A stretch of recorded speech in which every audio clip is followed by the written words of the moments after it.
London का हैटन garden area. 6 बूढ़े लोग जिन्होंने लंदन के इतिहास की सबसे बड़ी चोरी को अंजाम देने का पूरा प्लान बनाया था। प्लान जिसके मुताबिक ये पूरा गैंग उस बिल्डिंग के अंदर घुसता है जहां दुनिया का सबसे सुरक्षित वॉल्ट था। दीवार तोड़कर ये गैंग वॉल्ट रूम के अंदर घुसता है और अंदर का दृश्य देख उनके होश उड़ जाते हैं और ये सभी लोग वहां से उल्टे पांव लौट जाते हैं। प्लान फेल होने के बाद ब्रायन और उसकी गैंग अपने सारे औजार लेके उस बिल्डिंग से बाहर आ जाती है और वैन में बैठकर वापस चली जाती है। वैन में बैठते ही ब्रायन ने फैसला कर लिया था कि वो अब इस चोरी से पीछे हटेगा और वो अपने साथियों से भी यही करने को कहता है।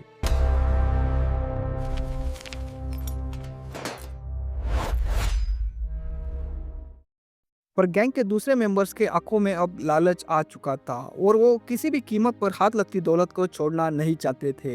इसीलिए वो सभी बार बार ब्रायन को मनाने की कोशिश करते हैं, पर ब्रायन अपना फैसला बना चुका था। तो गैंग के बाकी मेंबर्स फैसला करते हैं कि अब वो बिना ब्रायन के ही इस चोरी को अंजाम देंगे। कई घंटे चले प्लानिंग और बातचीत में ये तय होता है कि उन्हें एक पावरफुल हाइड्रोलिक मशीन की जरूरत पड़ेगी जिससे वो दीवार में जड़े सेफ्टी डिपॉजिट बॉक्सेस को तोड़ सके। और इसे हाइड्रोलिक मशीन का इंतजाम करने के लिए जॉन कॉलिंस और डैनियल जोन्स सैटरडे की दोपहर को एक व्हाइट कार में इक्विपमेंट स्टोर पहुंचते हैं जहां से वो इस मशीन को खरीद सके। जॉन कार को स्टोर के बाहर रोकता है और कार में बैठा रहता है। वही डैनियल इक्विपमेंट स्टोर के अंदर चला जाता है और कुछ ही देर में स्टोर से बाहर आ जाता है। तब उसके हाथ में एक हाइड्रोलिक मशीन थी जिससे वो कार की डिक्की में रखता है और फिर वो दोनों वहां से चले जाते हैं। हैटन गार्डन बिल्डिंग में दोबारा जाने से पहले पिछली बार की तरह ही गैंग के 2 मेंबर्स रात को उसी बिल्डिंग की रेकी करने लगते हैं ताकि उन्हें पता चल सके कि चोरी के बारे में किसी को कुछ पता चला है या नहीं। और जब उन्हें सब कुछ ठीक होने का अंदाजा लग जाता है तब इस बार भी वो सभी गैंग मेंबर्स एग्जिट डोर के रास्ते बिल्डिंग के अंदर घुस जाते हैं और सीधा बेसमेंट में चले जाते हैं। अभी वो बेसमेंट में आगे बढ़ ही रहे थे तभी पेट्रोलिंग कर रही पुलिस की गाड़ी का सायरन उन्हें सुनाई देता है। एक पल के लिए उन सब की जान हलक में आ गई थी और सभी काफी डर गए थे, पर यह केवल एक रूटीन पेट्रोलिंग थी। मगर इस बात ने कारवुड पर इतना गहरा असर कर दिया था कि वो डर के मारे बहुत सहम गया था और उसे लगने लगता है कि वो लोग कभी भी पकड़े जा सकते हैं। कारवुड अपने साथियों से कहता है कि वो अब इस चोरी में उनका साथ नहीं देगा। हालांकि बाकी गैंग मेंबर्स उसे बहुत समझाते हैं पर कार्ल उनकी एक नहीं सुनता और वहां से चला जाता है।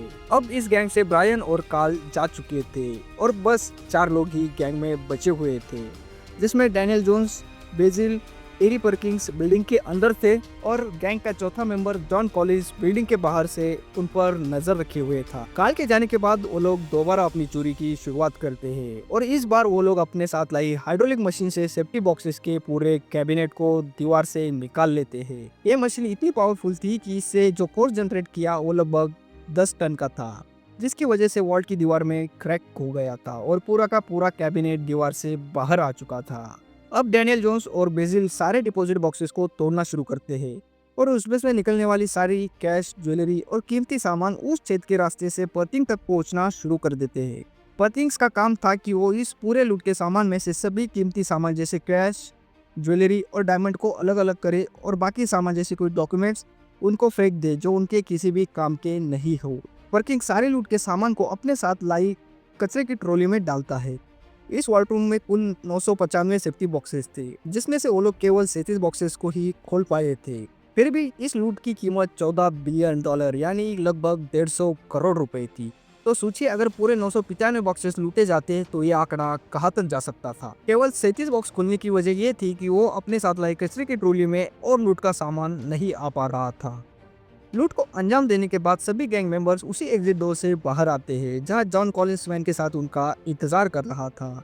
परकिंस ने उस माल से भरी ट्रॉली को वैन में लोड कर दिया जो पूरी तरह कैश और महंगी ज्वेलरी से भरी हुई थी और फिर वो सभी वहां से निकल जाते हैं। चोरी के 4 दिन बाद स्टक की छुट्टियां खत्म हो चुकी थी। मंगलवार की सुबह हैटन गार्डन कंपनी का स्टाफ काम पर लौटता है और जैसे ही वो लोग ऑफिस का मेन दरवाजा खोलते हैं वो सभी तेजी से बेसमेंट की तरफ भागते हैं।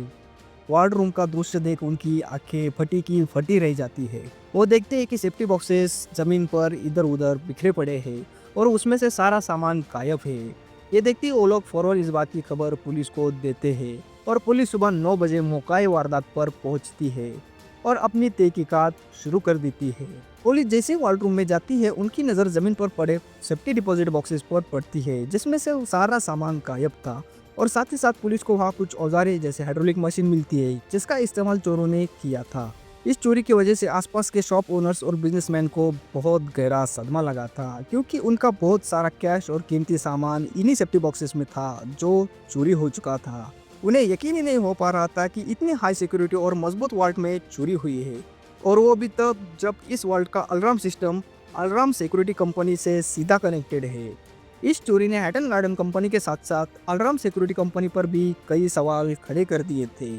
और साथ ही साथ ये भी कहा जाने लगा कि जब अलार्म सिक्योरिटी कंपनी को नोटिफिकेशन मिला था, तो उन्होंने इस बात की खबर पुलिस को क्यों नहीं दी, और उनकी इसी लापरवाही की वजह से ये वॉल्ट लूटा गया है। पुलिस अपनी इन्वेस्टिगेशन को आगे बढ़ाते हुए वॉल्ट की बारीकी से छानबीन करने लगती है, ताकि उनके हाथ कोई फिंगरप्रिंट या डीएनए लग सके, जिससे वो चोरों तक पहुंच सके। लेकिन चोरों ने पहले ही फोरेंसिक फॉर डमीज नाम की बुक पढ़ी थी, जिससे उन्हें पता था कि क्राइम सीन पर फिंगरप्रिंट्स और डीएनए को कैसे इन्वेस्टिगेट किया जाता है। इस बुक से मिली नॉलेज की मदद से उन लोगों ने क्राइम सीन से सारे सबूत मिटा दिए थे।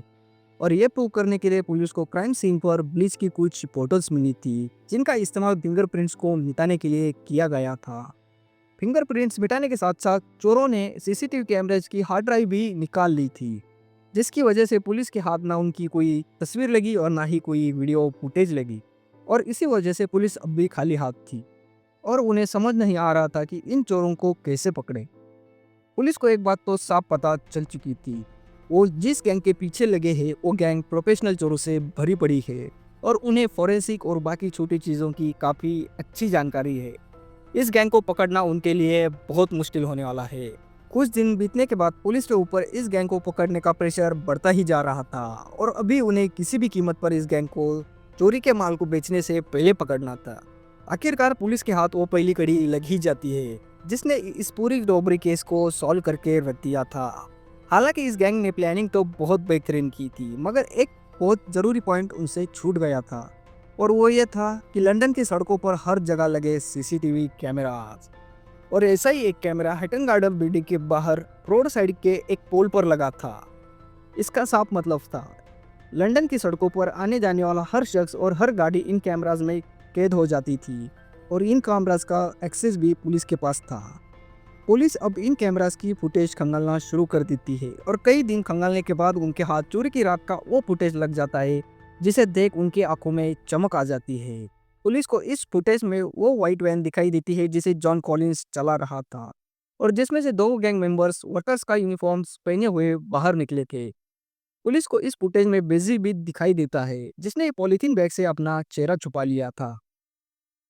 इन फुटेज की मदद से पुलिस एक पैटर्न बनाना शुरू करती है कि ये चोरी कैसे की गई होगी, और साथ ही साथ फुटेज में दिखाई दे रही वैन की नंबर प्लेट की मदद से वैन के ऑनर तक भी पहुंचती है। वैन के ऑनर से पूछताछ करने पर पुलिस को पता चलता है कि ये वैन कुछ दिन पहले ही चोरी हो गई थी। पुलिस का केस सॉल्व करने का ये एंगल भी फेल हो चुका था, और अब वो फिर से सीसीटीवी फुटेज खंगालना शुरू कर देती है, जहां उन्हें ये पता चलता है कि ये फ्राइडे की सुबह ये गैंग एटन गार्डन बिल्डिंग से बाहर तो आई थी, पर उनके हाथों में कुछ भी नहीं था। पुलिस समझ जाती है कि उस रात उन्होंने चोरी को अंजाम नहीं दिया, और वो दोबारा सैटरडे की रात इस बिल्डिंग में गए थे और चोरी को अंजाम दिया था।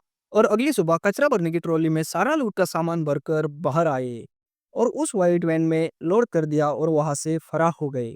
अब पुलिस को इस बात का पता चल चुका था कि ये चोरी दो बार में की गई है, और दूसरी बार में ये गैंग चोरी को अंजाम देने में कामयाब हो चुका था। जैसे कि आपको पता है कि गैंग के दो मेंबर्स बिल्डिंग में घुसने से पहले बिल्डिंग की अच्छी सी रेकी करते थे, ताकि वो पता कर सके कि सब कुछ ठीक है या नहीं। और यही वो वजह थी, दूसरी बार बिल्डिंग में घुसने से पहले जॉन कॉलिंस अपनी पर्सनल व्हाइट कार में हैटन गार्डन बिल्डिंग के पास से चक्कर लगाते हुए सीसीटीवी कैमराज में कैद हो गया था। पुलिस को कॉलिंस की कार पर शक इसलिए भी हुआ था क्योंकि वो कई बार अपनी कार लेकर बिल्डिंग के पास से गुजरा था, और ये वो गलती थी जिसने इस पूरे इन्वेस्टिगेशन का रुख बदल कर रख दिया था। पुलिस अब सीसीटीवी फुटेज की मदद से कॉलिंस की कार के नंबर प्लेट तक पहुंचती है, और इस नंबर प्लेट की मदद से कार को ट्रेस करके एक रेसिडेंशियल एरिया तक पहुंचती है, जहां उन्हें वो कार खड़ी दिखाई देती है। पुलिस अब इस कार पर दिन रात नजर रखना शुरू कर देती है, ताकि उन्हें कार के ओनर का पता चल सके। और इसी दौरान वो देखते हैं कि एक बूढ़ा आदमी इस कार को चलाता है जिसका नाम था जॉन कॉलिंस। यह पहली कामयाबी थी जो पुलिस के हाथ लग चुकी थी और पुलिस इस गैंग के पहले मेंबर्स तक पहुंच चुकी थी। जॉन कॉलिंस की पहचान हाथ लगने के बाद पुलिस फैसला करती है कि वो उसे गिरफ्तार नहीं करेंगे, बल्कि उस पर दिन रात नजर रखेंगे ताकि उसके जरिए गैंग के बाकी मेंबर्स तक पहुंच सके। कुछ दिन जॉन पर नजर रखने के बाद पुलिस देखती है कि जॉन एक कैफे में एक आदमी से मिलता है और ये कैफे हैटन गार्डन बिल्डिंग से केवल 1 किलोमीटर की दूरी पर था। पहले तो पुलिस को उस आदमी पर कोई शक नहीं होता, मगर पुलिस जब जॉन कॉलिंस के कॉल्स रिकॉर्ड्स खंगालना शुरू करते हैं तब उन्हें उस आदमी का नाम भी पता चल जाता है। और ये आदमी कोई और नहीं बल्कि गैंग का मास्टरमाइंड ब्रायन रीडर था, जो इस स्टोरी से पीछे हट गया था। पुलिस जॉन कॉलिंस पर नजर तो रखे हुई थी, पर उनके पास जॉन के खिलाफ कोई पुख्ता सबूत नहीं था, क्योंकि फुटेज के मुताबिक ना तो वो बिल्डिंग के अंदर गया था और ना ही बिल्डिंग से बाहर आया था।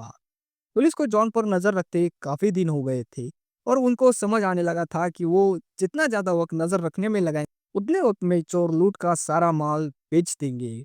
और पुलिस जल्द से जल्द लूट के माल को बरामद करना चाहती थी। पुलिस अब इस गैंग को पकड़ने के लिए एक और पैतरा आजमाती है, और वो ये था कि पुलिस इस गैंग की इंफॉर्मेशन देने वाले को 20,000 पाउंड का इनाम घोषित करती है। पुलिस का ये पैतरा भी फेल हो जाता है, क्योंकि ज्यादातर लोग इस बात को मानने के लिए ही तैयार नहीं थे कि इतने बूढ़े लोग इस चोरी को अंजाम दे सकते हैं। और लोगों को लग रहा था कि पुलिस इन बूढ़े लोगों को झूठे रॉबरी केस में फंसा रही है, इसीलिए लोगों को उनसे हमदर्दी होने लगी थी।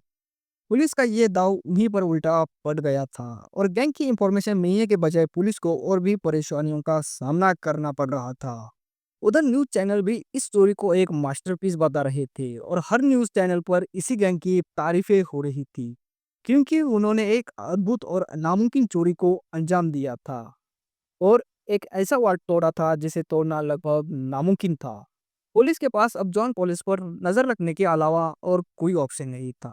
इसी दौरान एक रोज दो पुलिस ऑफिसर्स पुलिस का पीछा करते हुए नॉर्थ लंदन के पब पहुंचते हैं, जहां वो जॉन पॉलिस को टेरी पर्किंस और डैनियल जॉन से मिलते हुए देखते हैं। पुलिस का शक अब और बढ़ जाता है और उनको लगता है कि हो न हो जॉन जिन लोगों से मिल रहा है ये वही लोग हैं जो गैंग के बाकी मेंबर्स हैं। पुलिस शक के बिना पर 4 लोगों की सस्पेक्ट लिस्ट बनाती है। इस लिस्ट में पहला नाम था जॉन कॉलिंस, दूसरा ब्रायन रीडर, तीसरा टीवी परकिंस और चौथा डैनियल जोन्स। अब पुलिस इन चारों पर दिन रात नजर रखना शुरू कर देती है और साथ ही साथ उन सबके मोबाइल फोन्स भी सर्वेलेंस पर डाल देती है। पुलिस अब इन सस्पेक्ट के खिलाफ पुख्ता सबूत इकट्ठा करने में जुट जाती है और इसीलिए पुलिस अब इनके पुराने कॉल रिकॉर्डिंग भी खंगालना शुरू कर देती है। और इसी दौरान पुलिस के हाथ उस दोपहर की रिकॉर्डिंग लग जाती है जिस दोपहर जॉन कॉलिंस और डैनियल जोन्स हाइड्रोलिक मशीन खरीदने के लिए इक्विपमेंट स्टोर गए थे। और रिकॉर्डिंग में जॉन कॉलिंस की आवाज थी जिसमें वो स्टोर में कॉल करके हाइड्रोलिक मशीन के बारे में पूछता है। पुलिस जल्दी से उस स्टोर पर पहुंचती है और कॉल के आसपास के समय की उस स्टोर के बाहर के सीसीटीवी कैमरास की फुटेज चेक करती है। तब उन्हें कॉलिंस की वही व्हाइट कार दिखाई देती है जो उन्होंने हैटन गार्डन बिल्डिंग के बाहर ही देखी थी। पुलिस अब स्टोर के अंदर की सीसीटीवी कैमरास की फुटेज भी चेक करती है, जिसमें उन्हें डैनियल जोन स्टोर के अंदर आते और हाइड्रोलिक मशीन खरीदते दिखाई देता है। और इसी दौरान डैनियल जोन्स अपनी जिंदगी की सबसे बड़ी गलती कर देता है। डैनियल स्टोर पर बिलिंग के समय अपना असली नाम और पता बता देता है। चोरी को 1 महीना हो गया था और पुलिस अब भी इन 4 सस्पेक्ट पर नजर रखे हुए थी। इसी दौरान 1 मई 2015 की शाम जॉन पॉलिस, स्टीव परकिंस और ब्रायन रीडर एक पब में मिलते हैं। ये सभी वहां दारू पीने के लिए मिले थे, मगर वो एक बात से बिल्कुल बेखबर थे कि एक अंडरकवर पुलिस ऑफिसर उनका पीछा कर रहा है और हिडन कैमरे से उनकी फोटो ले रहा है। ये फोटो इतनी सफाई से ली गई थी कि इन सभी के चेहरे साफ नजर आ रहे थे। हालांकि ब्रायन ने इस स्टोरी से खुद को पीछे कर लिया था, फिर भी वो जॉन कॉलिंस और टीवी पर्किंस से अपना किस्सा मांगता है, क्योंकि ये सारा आइडिया और प्लान आखिर उसी का ही था और इसीलिए उसने ये मीटिंग बुलाई थी। इस मीटिंग के दौरान ब्रायन पर्किंस को ये भी बताता है कि कैसे उन्होंने हाइड्रोलिक मशीन का इस्तेमाल करके सारे सेफ्टी बॉक्सेस को तोड़ा और खोला था।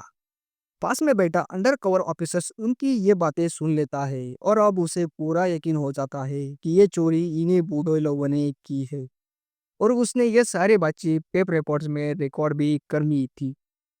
और अब पुलिस के हाथ इस केस का सबसे बड़ा सबूत लग चुका था, जिसके बिना पर वो लोग कम से कम जॉन कॉलिंस और टेरी परकिंस को गिरफ्तार कर सकते थे। लेकिन अब भी पुलिस उन्हें गिरफ्तार नहीं करती, बल्कि और एक हफ्ते के लिए उनके ऊपर नजर रखने का फैसला कर लेती है और साथ ही साथ उनके कॉल रिकॉर्ड्स भी सुनना जारी रखती है।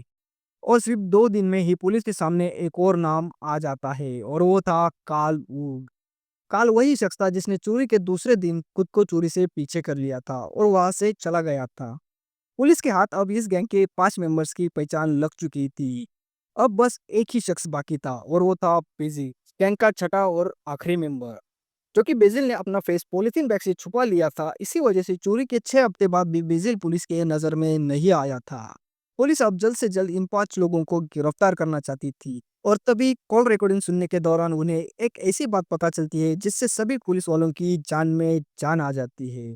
पुलिस को आखिरकार पता चलता है कि सारा लूटा हुआ माल पहले वो जॉन कॉलिंस के घर लेके गए थे और फिर उन्होंने इस माल को 2 हिस्सों में बांट कर छुपा दिया था ताकि बाद में उसे आपस में बराबर बांट सके। लूट के आधे हिस्से को जॉन कॉलिंस ने अपने रिश्तेदार बिल लिंकन के पास रखवा दिया था और दूसरी तरफ बचा हुआ आधा हिस्सा डैने जोन्स ने एक कब्रिस्तान में छुपा दिया था। और वो लोग एक सही दिन का इंतजार कर रहे थे जिस दिन वो लोग माल को आपस में बांट सके।